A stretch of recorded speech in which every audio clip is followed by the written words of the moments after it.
Filming from Gen Con 2019, I'm at the booth for Arcane Wonders, where they're introducing several new games, and one game that they're presenting is Dragonscales, designed by Richard Lonius. And Anthony is now going to tell us a little bit about this game. Hi! So Dragonscales is a game where you are all villains.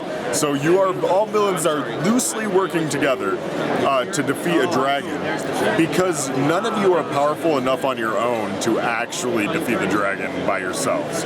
So in this game, it is a take-that style game where you are going to have a lot of back and forth with hurting your fellow players, but you are kind of working together to defeat this dragon.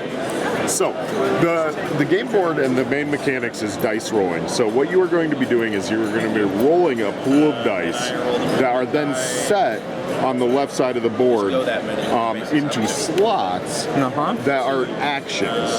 So the actions on the far left actually match each of the dice faces that you can roll. So when you roll, you can actually roll and then re-roll up to 2 additional times, unless that the black dragon's eye symbol comes up. Okay. That's a little bit of a push your luck mechanic during that. I see. That if those come up, they actually will be locked in, and it's a bad effect. Once all the dice have been rolled, you then choose your actions, select placing them in the different slots, and then you perform those actions. So you'd start with the top, and the top action is defense. The first slot in the row is always the best ability.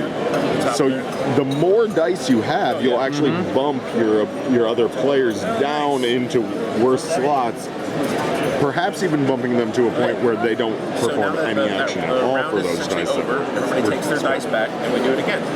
So in the top action, defense is shields. It defend against the dragon or heal.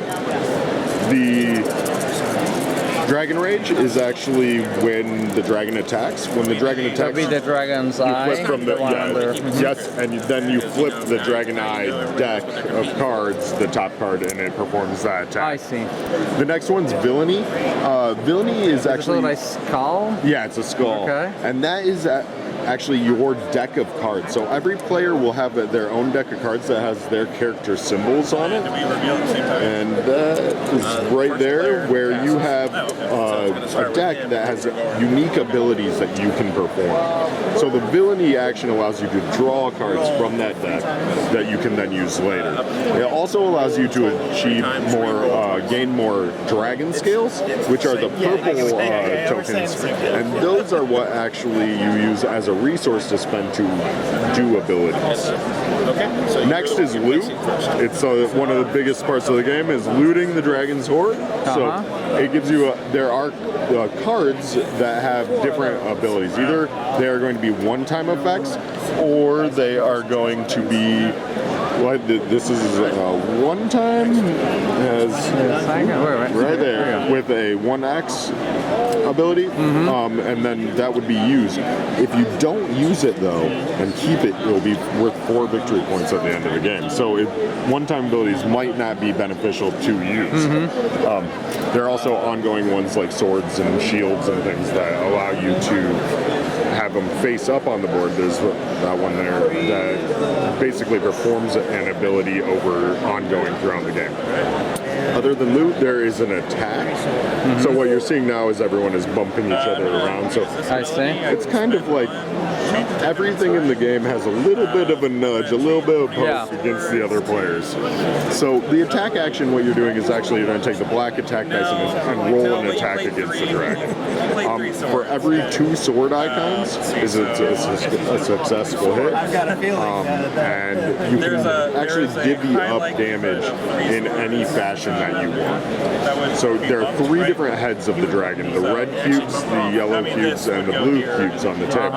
So you could divvy up, like, if I dealt 3 damage, I could deal 1 to the red head, 1 to the yellow, 1 to the blue, or I could deal all to 1 head. The reason why you have these different heads is that there are trophies that you can achieve at the end of the game. For the person who dealt the most damage to 1 head, or who slayed a head slayed the dragon at the end gets different bonuses. there are two different triggers to endgame.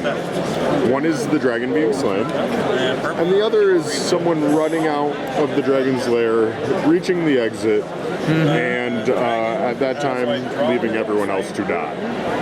If that occurs, a different set of bonuses are given than if someone slays the dragon. So if you exit, you get bonuses for being closest to the exit or for running away. The person closest to the dragon gets a penalty. If the dragon is slain, however, the person closest to the exit gets a penalty for being a coward. So the only other action on there that I didn't mention was fleeing. That is the foot on the very bottom. That actually allows you to roll the movement die. And when you roll the movement die, you then move along this fire trail path toward the exit of the game. Which is what we see here on the board. Which you see on the right side of the board. All of the spaces have different icons.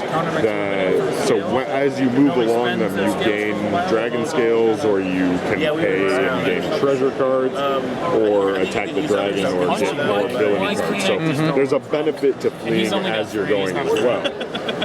Players are encouraged to bargain, bribe, and threaten each other during the game. But agreements are not binding. But agreements are not binding. Why did I feel that was the case? Yes.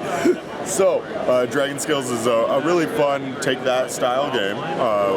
We're really excited for it. It's in the Dice Tower Essentials line, designed by Richard Lanius, and it's going to be coming out the second week of September for $59.99 MSRP. Thank you so much. Appreciate it. Thank you.